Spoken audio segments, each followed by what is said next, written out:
Isang malakas na palakpak po para sa ating Panginoon. Sa umaga pong ito ay darakot po tayo sa salita ng ating Panginoon. Patuloy po nating talakayin ang aklat ni Jonah. Noong mga nagdaang linggo ay nasa chapter 1 tayo, and then nasa chapter 2. Ngayon ay dito naman tayo sa chapter 3 na kung saan ay makikita po natin dito kung ano yung ginawa ng Panginoon kay Jonah. The theme that I want to speak to you this morning is the God of the second chance. Ang Diyos ng pangalawang pagkakataon. Dito po, makikita po natin sa chapter 1 na atin pong napag-aralan ay inutusan ng Diyos si Jonas na pupunta sa Nineveh upang ipangaral ang kanyang masalita at balaan ang mga tao doon sa Nineveh dahil lubha ng kasamaan ang mga tao sa Nineveh.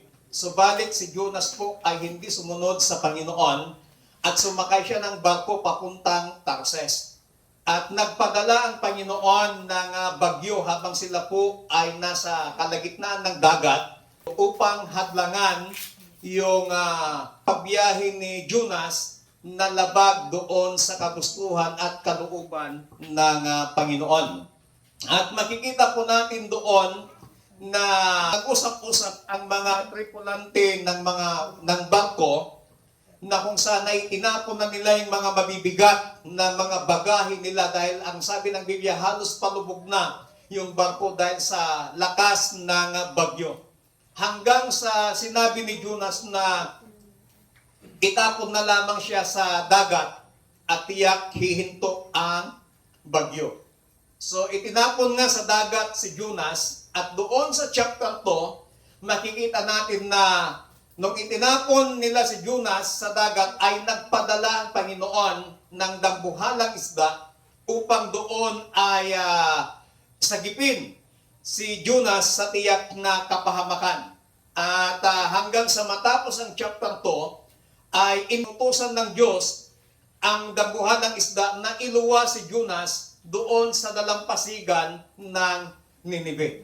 At dito po sa chapter 3, makikita po natin dito na sa pangalawang pagkakataon ay meron pong pangungusap ang Panginoon kay Jonas.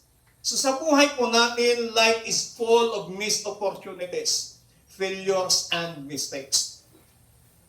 Wala pong tao na hindi po nakakagawa ng mga pagkakamali. Wala pong tao na hindi po nakakagawa ng mga failures sa kanyang buhay. Pero ang lahat ng yon ay meron pong pangalawang pagkakataon. Nakagawa na po tayo ng pagkakamali sa ating mabuhay. Nakaranas na po tayo ng mga failures sa ating mabuhay because sa mga nagawa nating pagkakamali, pagkukulang, but ang Diyos is willing to give us another chance. At dito po makikita po natin na in the book of Jonah chapter 3 verses 1 up to 10, makikita natin dito that after initially disobeying God, Jonah given another chance.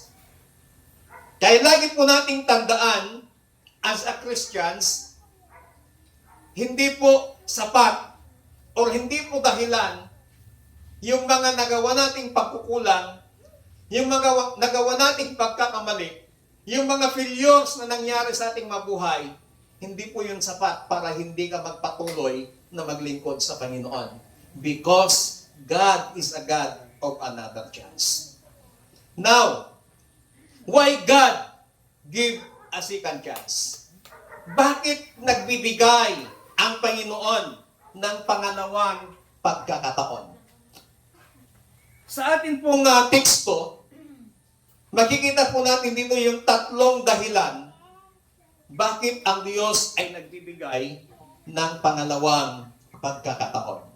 Sa verse 1 up to 4, ang sabi po dito, muling sinabi ni Yahweh kay Jonas, pumunta ka sa lungsod ng Ninive at ipahayag mo ang mga ipinapasabi ko sa iyo. Nagpunta nga si Jonas sa Ninive. Malaki ang lungsod na ito. Aabutin ng 3 araw kung ito ay lalakarin. Siya'y pumasok sa lungsod, pagkaraan ng maghapong paglalakad, malakas niyang ipinahayag, gugunawin ang Ninive, pagkaraan ng 40 araw. Why God give another chance? Because our God is a good God. Ang ating Diyos ay mabuting Diyos. Dito po makikita po natin that God extends His mercy to His servants. Nagawa na ni Jonas na nag-disobey sa Panginoon. And because sa matinding bagyo, nahadlangan yung kagustuhan ni Jonas na laban sa kagustuhan ng Panginoon. At makikita natin dito na nung inutusan ng Diyos ang dapuhan ng isda na iluwa si Jonas sa dalampasigan ng dagat na nasasakupan ng Ninive. At makikita po natin dito that Jonah discovers that God is a God of the second chance and that He extends His mercy to His servants. Anong sabi ng Diyos kay Jonas? Muling nangusap ang Panginoon. Sa pangalawang pagkakataon, nangusap ang Diyos kay Jonah. Nang sabi ng Diyos kay Jonah, pumunta ka sa lungsod at ipahayag mo ang mga mensaheng sinabi ko sa iyo. So dito sa pangalawang pagkakataon, muling nangusap ang Panginoon. Despite sa mga failures, despite sa pag-disobey ni Jonas sa Panginoon, sa pangalawang pagkakataon, pinalawak ng Diyos yung kanyang habag kay Jonah. At hindi lamang kay Jonah, Jonah discovers God's expectation is that maging obedient si Jonah sa Panginoon. Na sa pangalawang pagkakataon na ibinigay sa kanya ng Panginoon, na discover ni Jonas na ang Diyos umaasa na susunod si Jonas sa ipinapagawa sa kanya ng Panginoon. And then, Jonah discovers that God's grace is greater than our failures. Nakita ni Jonah, na-discover ni Jonah na ang biyaya, ang habag ng Panginoon ay higit na dakila kaysa sa mga failures sa ating mga buhay. Kaya yung mga failures po natin, hindi po yun ang hadlang para hindi ka bumangong muli, para hindi ka mabigyan ng pagkakataon ng second chance. Napakaganda nga kapag may mga failures tayo sa ating mga buhay. Kasi may mga lessons tayong makukuha doon. At doon mararanasan natin na ikaw ay bibigyan ng Diyos ng pangalawang pagkakataon. So sometimes, ang nararanasan po natin, tayo po ay nadidisqualify. Na para bagang hindi na tayo kwalipikado na maglingkod sa Panginoon. Dahil sa mga failures po natin, dahil sa mga pagsuway natin sa Panginoon, dahil sa mga pagkukulang natin, dahil sa mga kasalanang nagawa natin, pakiramdam natin, hindi na tayo karapat-dapat na maglingkod sa Panginoon. Pero tandaan po natin, kapatid, na sa kabila ng ating pagbagsak, sa kabila ng ating mga kahinaan, sa kabila na tayo ay nakakagawa ng mga pagkukulang, pagkakasala sa Panginoon, ang Diyos, laging bukas ang kanyang pintuan para ikaw at ako ay pagkalooban niya ng pangalawang pagkakataon upang itama ang lahat ng mga pagkukulang upang muli tayong bumangon para maglingkod at magpuri sa Panginoon. Anong sabi ng Diyos kay Jonah? Arise! Bumangon ka! Wake up! Gumising ka at bumangon ka, sabi ng Panginoon kay Jonah. Kaya pag ikaw ay may failure, kaya kapag ikaw ay nanlalamig sa paglilingkod sa Panginoon. At may mga nagpapaalala sa iyo na ikaw ay magpatuloy na maglingkod sa Panginoon. Ibig sabihin, ikaw ay binibigyan ng Diyos ng pangalawang pagkakataon para maglingkod sa Kanya. At sa pangalawang pagkakataon na ibinibigay sa iyo ng Panginoon, huwag po nating tagihan, huwag po nating patigasin ang ating mga puso. Dahil salamat ka, magpasalamat tayo sa Panginoon dahil mayroon pang second chance. E paano na kapag nagmatigas ka pa rin sa Panginoon, natulog ka, hindi ka nakagising? Wala na another chance. Pero habang buhay pa po tayo, God give us another chance. Why? Because He is a good God. Pangalawa, God extends His mercy to sinners. Hindi lamang para kay Jonas na ibinigay ng Panginoon yung kanyang habag, even to the sinners. Why? Inantay niya si Jonah na sumunod sa kanya. At dahil sa pagsunod ni Jonah, yung mga tao sa Ninive nakaranas din ng habag at biyaya ng ating Panginoon. Pangalawang dahilan why God give us another chance. Sa verse 5 up to 9, ang sabi po dito, naniwala ang mga taga-roon sa pahayag na ito mula sa Diyos. Kaya nag-ayuno silang lahat at nagdamit ng panluksa bilang tanda ng lubos na pagsisisi at pagtalikod sa kanilang mga kasalanan. Nang mabalitaan ito ng hari ng Ninive, bumaba siya sa kanyang trono, naghubad ng balaban, nagdamit ng panluksa at naupo sa abo. At ipinasabi niya sa mga taga-Ninive, ito'y utos ng hari at ng kanyang mga pinuno, walang dapat kumain ng anuman, wala ring iinom maging tao o hayop. Lahat ng tao at hayop ay magdamit ng panluksa. Taimtim na manalangin sa Diyos ang bawat isa. Pagsisihan ng lahat ang nagawa nilang kasalanan at iwan ang masamang pamumuhay. Baka sa paraang ito'y mapawi ang galit ng Diyos. Magbago siya ng kanyang pasya at hindi na niya ituloy ang balak na pagpatay sa atin. Pangalawa, bakit nagbibigay ang Diyos ng pangalawang pagkakataon? Because our God is a great God. Napakadakila po ang Panginoon. God is great in patience. Napakadakila ang Panginoon sa kanyang pagpapasensya, sa kanyang paghihintay. Patient with Jonah. He waited for Jonah to come back in obedience. Naghintay ang Panginoon. Biruin po ninyo, Diyos ang naghihintay. Diyos ang nagpapasensya sa tao. So, inantay niya si Jonah na babalik si Jonah sa Diyos upang sumunod sa ipinapagawa sa kanya ng Panginoon. So, patient with Nineveh. Nagbigay din ng pasensya, pagtitiis ang Panginoon sa Nineveh. Anong ginawa niya? He did not destroy them immediately. Although na ang sinabi ng Panginoon kay Jonah na warningan mo ang Nineveh, warningan mo ang mga tao sa Nineveh na bugunawin ko, wawasakin ko ang lungsod na yan. Bagamat hindi nagpunta si Jonah, pero nakikita po natin na hindi ka agad winasak, hindi ka agad sinira ng Panginoon, hindi agad pinatay ng Diyos ang mga tao sa Ninive. Binigyan niya sila ng pagkakataon.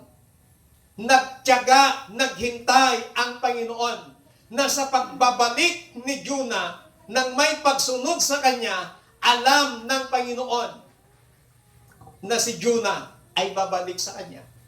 Biruin mo, ikaw ba naman ang titira sa loob ng tiyan ng dambuhalang isda ng 3 araw at 3 gabi? Hindi mo pa ba marirealize yung mga bagay na pagsuway mo sa Panginoon, yung mga bagay na ginawa mo na hindi tama sa harapan ng Panginoon. At that time, talagang na-realize ni Jonah, nagpakumbaba siya sa Panginoon. Kaya yung kanyang pagpapakumbaba sa Diyos, yung kanyang pagsisisi sa Panginoon, yun yung dahilan at binigyan siya ng pangalawang pagkakataon. Kapatid, sa umagang ito, huwag na nating antayin na ilugmok tayo ng Panginoon sa mabibigat na failures, sa mabibigat na pagsubok sa buhay, sa mabibigat na situation sa buhay, bago tayo bumalik sa Kanya para sumunod sa mga bagay na ipinapagawa sa atin ng Panginoon. But habang ikaw ay nagmamatigas, sa tuwing ikaw ay tinatama ng Panginoon, kapatid, tandaan mo, our God is a great God. Hinihintay Kanyang bumalik sa Kanya. Like Jonah. Like the people of Nineveh. Hinintay ng Panginoon na sila po ay magbalik loob sa Diyos. God is great in power to transform. Anong nangyari? The Nineveh believed God. Ang Nineveh ay naniwala sa Panginoon. Pangalawa, the whole city repents. From the king to the common people. Anong ginawa ng hari?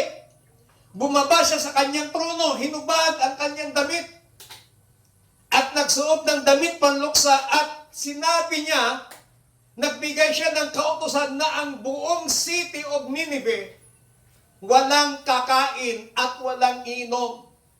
Magkakaroon sila ng pag-aayuno, magkakaroon sila ng fasting. At ang utos ng hari, lahat ay manalangin sa Diyos. Humingi ng tawad, pagsisiyan ng mga kasalanang nagawa, upang sa ganon, sabi ng hari, baka bawiin pa ng Panginoon yung kanyang banta na tayo ay patayin, na tayo ay wasakin. So tingnan po natin, maging ang hari, nagbaba na ng kautosan, na sinunod naman ng buong taga Nineveh. And then, makikita po natin, nagbago ang mga tao ng Nineveh. Naniwala sila sa Diyos. Tumalikod sila sa kanilang mga kasalanan. Pinaniwalaan nila ang salita ng Panginoon. Habang binabasa ko to, pinag-aaralan ko yung sinabi ni Jonas nung siya ay naglibot sa lungsod ng Nineveh, nang sabi niya ay gugunawin ng Diyos ang Nineveh sa loob ng 40 araw. 40 days yung ibinigay ng Panginoon. Kaya bago sumapit yung 40 days na yan, nagsisi na ang mga tao. Naniwala ng mga tao sa Nineveh, sa ating Panginoon. And because of that, nabago ang lungsod ng Nineveh. Nabago ang mga tao sa lungsod ng Nineveh. Hindi nga tinuloy ng Panginoon yung kanyang planong wasakin ang mga taga Nineveh. Why? Kasi nga nagbalik loob sila sa Panginoon. Kung hindi sila naniwala sa Panginoon, kung hindi sila nagbalik loob sa Diyos, itutuloy ng Panginoon yung kanyang plano, yung kanyang pagwasak sa Nineveh. But because sila po ay naniwala, hindi tinuloy ng Panginoon. Kapatid, kaibigan, sa umagang ito, marahil matagal na tayong nakarinig ng salita ng Panginoon. Yung salita ng Panginoon na naitanim sa ating mga puso, kapag yan ay pinaniwalaan mo, kapatid, babaguhin ng Panginoon ang buhay mo. Hindi tao ang magbabago sa buhay mo, kundi ang salita ng Panginoon. Palakpakan natin ang Diyos. Pangatlo at ang panghuli, bakit ang Diyos ay nagbibigay ng pangalawang chance? Sa verse 10, ang sabi po dito, nakita ng Diyos ang kanilang pagtalikod sa kasamaan, kaya hindi na niya pinarusahan ang mga ito tulad ng kanyang naunang sinabi. God is a God of second chance because our God is a gracious God. Mapagpala at mabiyaya, mahabagin ang ating Panginoon. Nakita ng Diyos yung puso ng mga taga-Ninive. God notices genuine repentance. Noong nag-announce ang hari, nakita na ng Diyos yung laman ng kanilang puso. Ng mga taong ito ay talagang merong totoong pagtalikod, totoong pagsisisi sa kanilang mga kasalanan, hindi sa pamamagitan lamang ng kanilang salita, but ipinakita nila yung kanilang behavior, yung kanilang attitude. Ipinakita nila na sila nga po talaga ay nagsisisi sa kasalanan nila sa Panginoon.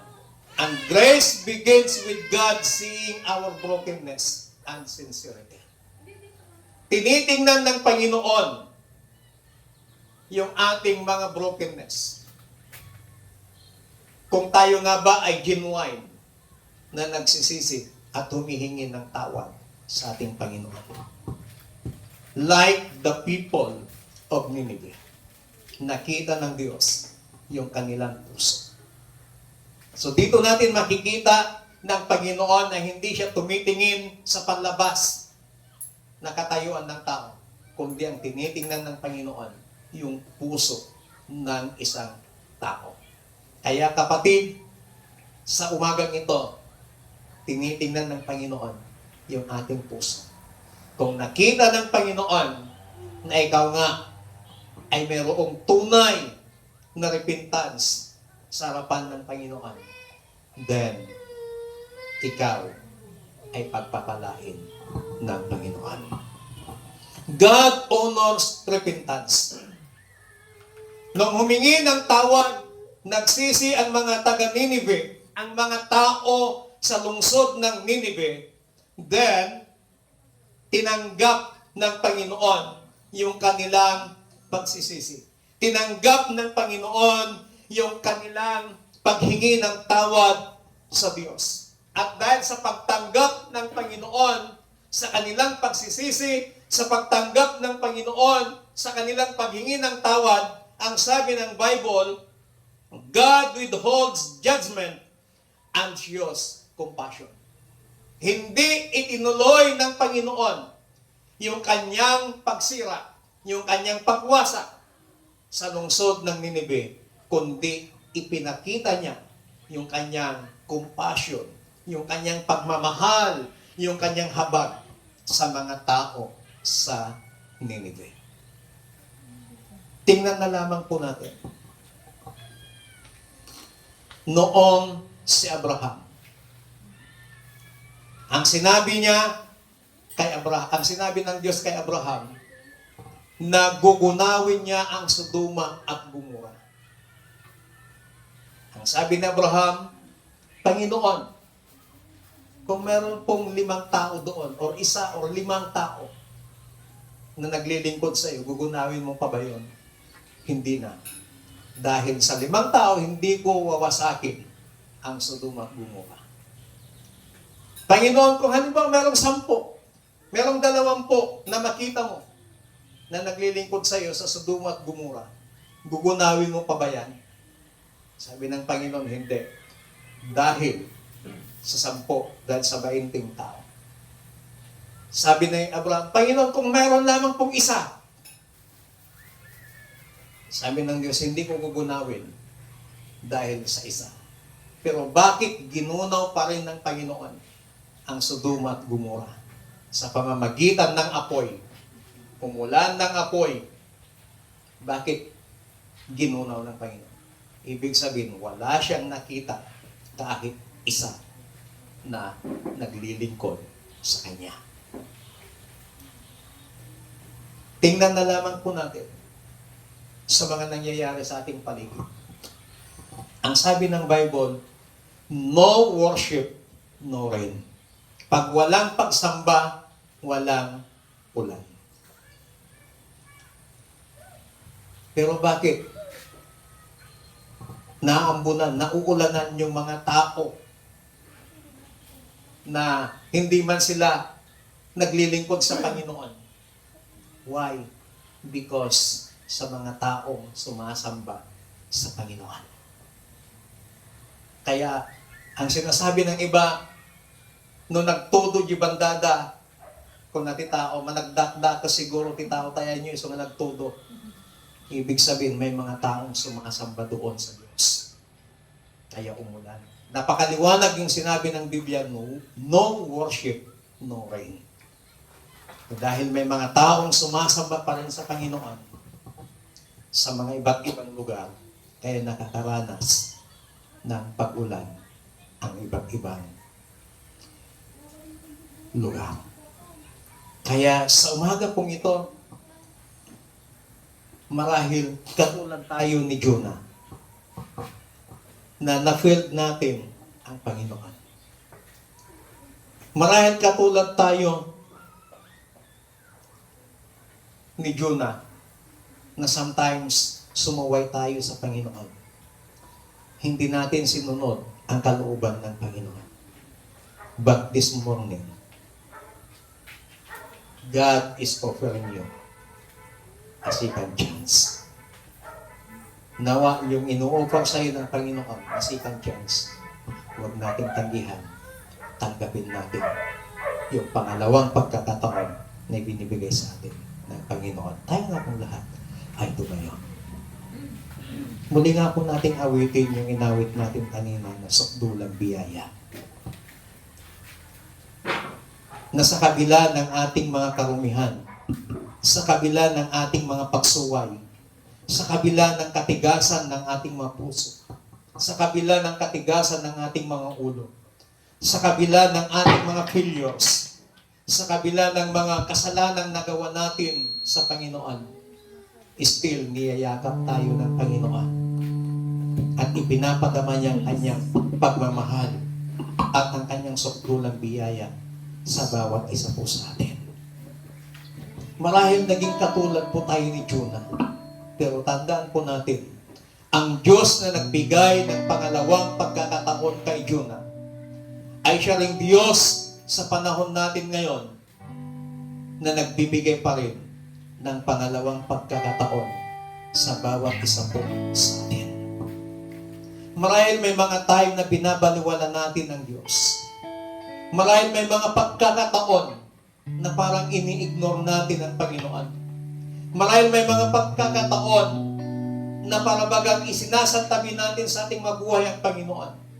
But this morning, God is offering you a second chance. Sana tanggapin po natin yung pangalawang pagkakataon na binibigay sa atin ng Panginoon. Hallelujah. Oh, praise you, Jesus. Habang hindi karapat-dapat, pagkukulan ng habang at wagas mong pagsimba. Habang walang kakayanan, masuklian ka ng mabuti sa lahat mo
tingnan ng Panginoon yung ating mga puso. Hindi ang ating katayuan, but our heart. Hallelujah. Oh, we praise you, Jesus. Oh, hallelujah. God is offering you another chance. Oh, hallelujah.